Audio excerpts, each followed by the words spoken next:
So Blake Lively has dropped her emotional distress claims against Justin Baldoni after his legal team demanded proof. There's a lot of lawyers in this case. I'm losing track of them all.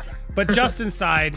A courtroom illustration from Bryan Freedman's newest legal showdown is making waves online, and for good reason. The bombshell he revealed concerning Blake Lively's case has insiders talking. What evidence did Freedman uncover, and why? Does it lead to only one possible interpretation? Let's take you through the visuals and statements that might just shift everything we thought we knew about this case. So Blake Lively has dropped her emotional distress claims against Justin Baldoni after his legal team demanded proof. So according to court filings obtained by dailymail.com, the actress also withdrew a second claim to avoid handing over her health records to Justin Baldoni's lawyers. What's the latest here? Yes, so she has dropped two claims, intentionally causing her emotional distress and negligent infliction of emotional distress. Very specific terms, of course, in the US legal system. Because his team quite rightly came back and said, well, where's the proof? Yeah. Show us the medical proof of your emotional distress. Now, clearly, like anyone else, Blake doesn't want her medical records in court and then in public for everyone to see. So she has retracted those claims. Of course, Baldoni is still facing other allegations and other claims from her, sexual harassment being the main one, of course. But what an absolute mess. And of course, as we were speaking earlier, has totally imploded her friendship with Taylor Swift, which was the gold standard of young female Hollywood friendships, wasn't it? What could be more damaging than your own words? For Blake Lively, private conversations brought to light during Freedman's argument turned into a PR disaster and courtroom pivot. These weren't light exchanges. They offered a glimpse into her doubts and views that sharply contradicted her polished public narrative. These texts weren't meant to surface. Sources say Blake's attorneys tried to suppress them, claiming they were irrelevant or improperly accessed. But Freedman saw their weight and insisted they were vital. One particular text still stirs discussion. Allegedly sent before her claim was filed, Blake wrote, "I know this will be tough to argue, but we'll have to lean on my version of what happened." That line raised eyebrows. Wasn't this supposed to be based on fact? The tone struck many as more calculated than confident. Another earlier message during filming said, "Justin's decisions are a problem, but there's so much I want to say that I can't." Though vague, it suggested she held back, deliberately. Freedman seized on these as proof she wasn't transparent, using her words to expose cracks in her story. Legal analysts described these messages as a direct hit, not due to their content alone, but what they implied. They allowed Freedman to argue that Blake's story changed depending on the audience. One legal observer called these texts the spine of his case, and that was just the start. Her actions behind the scenes shocked even her allies. A lot of lawyers in this case. I'm losing track of them all. But Justin's side has filed back saying, not so fast.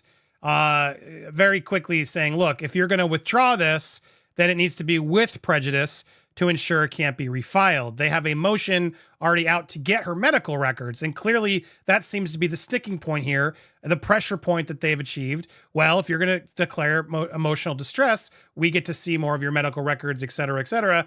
She clearly does not want to do that, understandably, but that makes this more complicated. So motions are out, things have already been made to ask for them to, well, okay, we dismiss it with prejudice, without prejudice, rather, so we can maybe decide later, puts Justin's camp in a terrible position where now they're screwed. If she wants to say no during this discovery period, they don't get to get it. And then if she refiles it, they can't go get it then either, correct? So that would be the fear that Baldoni's lawyers would have, that if she would refile, that it would be past the discovery cutoff, and that the circumstances would be they can't do any more discovery for the things that they're giving up now. I don't think that would really happen. I think the judge would see what happened, would see what we call sharp practice, which is basically like being sneaky. But here you brought up this thing of the motion itself. So they have a motion set that this letter asks, like, hey, I want you to grant this motion ordering her to give us the identity of these people so that we can go get those documents through a subpoena. And what Lively's trying to do, like, hey, I'm going to get rid of these anyway, so you, court, don't really have to order me to do anything because look, I'm not asking for this stuff anymore. So no harm, no foul, deny the motion. And as all good litigants do, you don't want a motion to be dismissed on what would be a procedural technicality, going, well, like there's no issue, like the thing is moot, there's no claim anymore. And I think they're right to ask, like, no. Before, if you're going to deny the motion, it's only because the claims were dismissed with prejudice. If they're without prejudice, then we still want that motion to be granted. And I think it's a good follow through and good advocacy for Baldoni's side. Well, it's interesting because overall, you think this is going to go through or it's not? I think the judge will say, the judge will do one of two things: either force. Give Lively's team, like, listen, I'm going to grant this unless it's with prejudice. They could do that. The judge could do that and be like, I'm going to tell you what I'm going to do over on a phone call. Or what the judge will say is, I don't really want to waste time with this. I'm not going to grant this. I'm going to deny the motion without prejudice. I'm going to allow them this claim to go without prejudice. And if Lively wants to bring this stuff up again and formally amend her complaint to re-add these claims, you guys can come back and we can pick this fight then. But for now, no, there is no controversy for me to fix. That could be something the court can do. Blake Lively's legal team wasn't just uneasy, they were reportedly deeply worried. Weeks before Freedman revealed the email that allegedly changed everything, her lawyers had advised her to reconsider the lawsuit.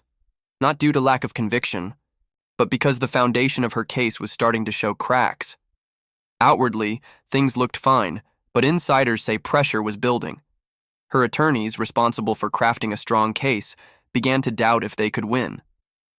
Why? Partly due to Freedman's aggressive reputation. He was known for deep dives. The further he looked, the more vulnerable her claims became. Sources describe internal meetings where team members questioned the reliability of her story. One turning point was the private texts, messages that painted her in a much more uncertain light than her public statements. It said they feared those messages would come back to haunt them, yet Blake remained unmoved. That wasn't all.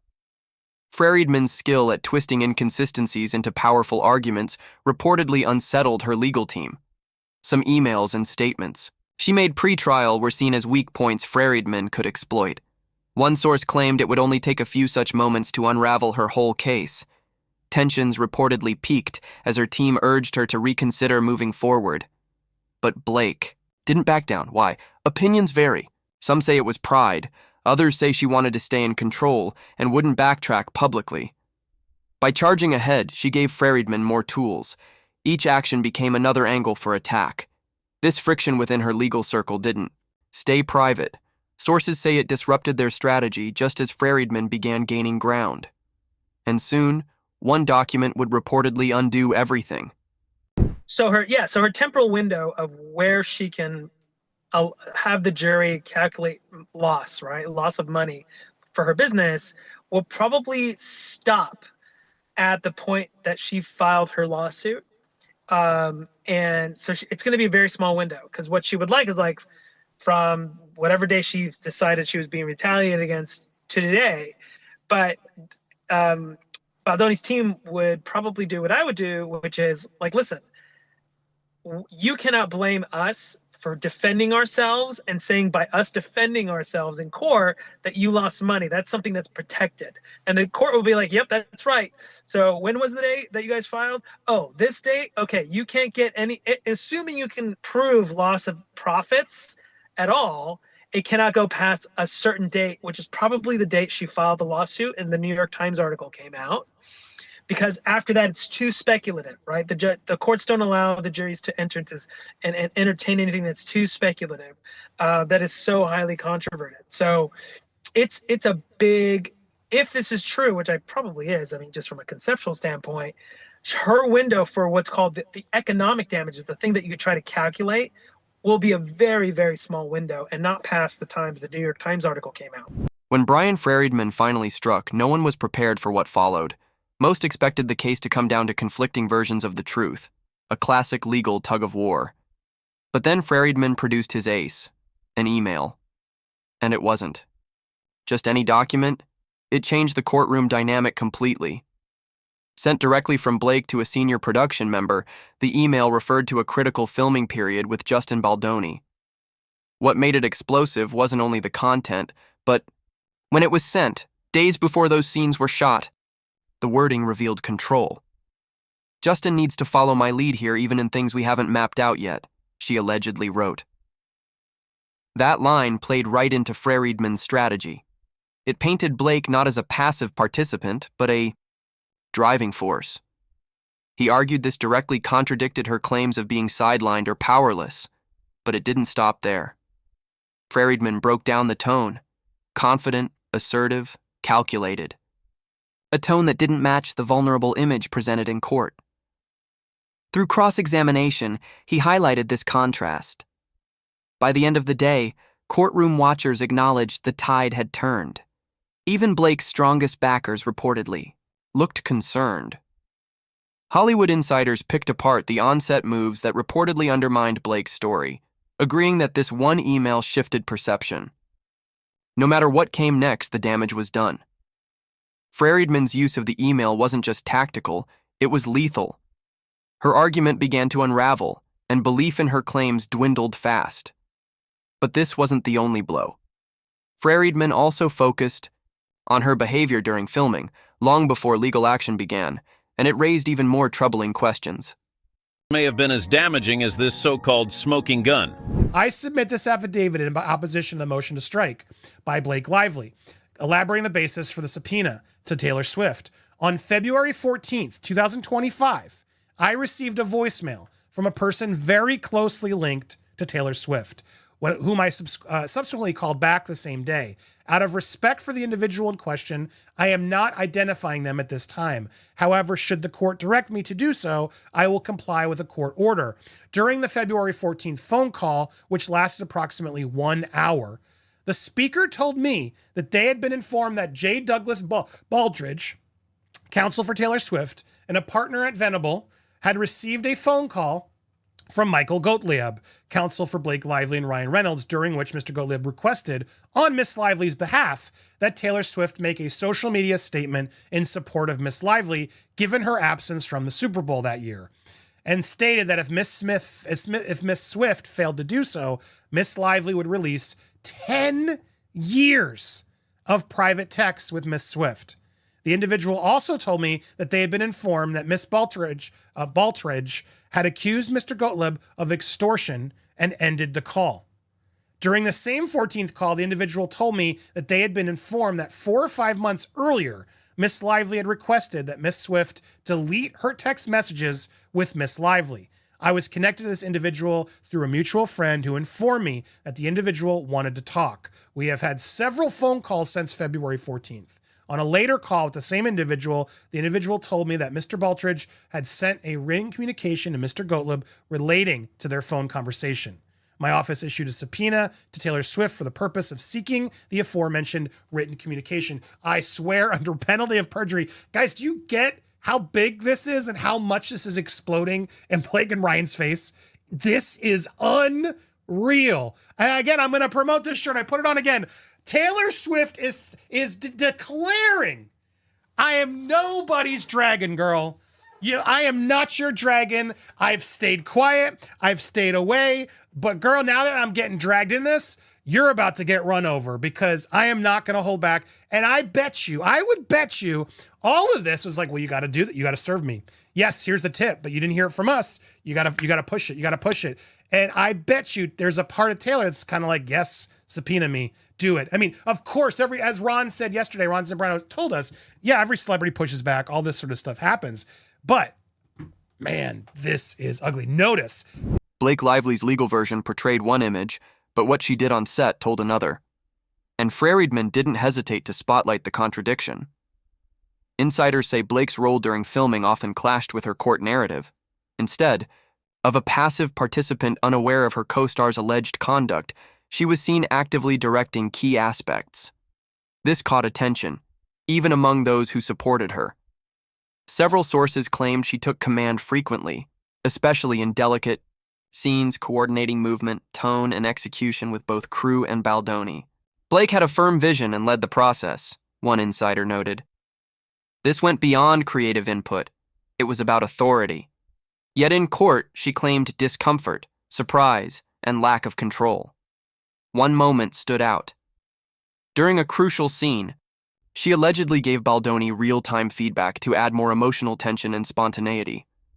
While that may sound creative, Freedman argued it proved her control. How, he asked, could someone that involved later say they were overpowered? Crew testimonies aligned with this viewpoint. One in particular described how Blake reviewed a playback and asked for a reshoot, saying it didn't feel authentic. Freedman used this to show she was sharply aware of every creative step. That crew member called her approach confident and precise, far from the fragile portrayal in court. The revelations hit hard, both legally and in Hollywood. It forced a deeper look into how blurred creative and legal lines can become. Some questioned whether Blake's case stretched too far, considering her documented actions. The contradictions in Freedman's case didn't just harm her credibility, they raised bigger questions. And though Hollywood often navigates gray zones, this case dragged them into daylight. With each reveal, Blake's case went from strong to scattered. But her final misstep turned this into a warning for every celebrity eyeing the courtroom spotlight.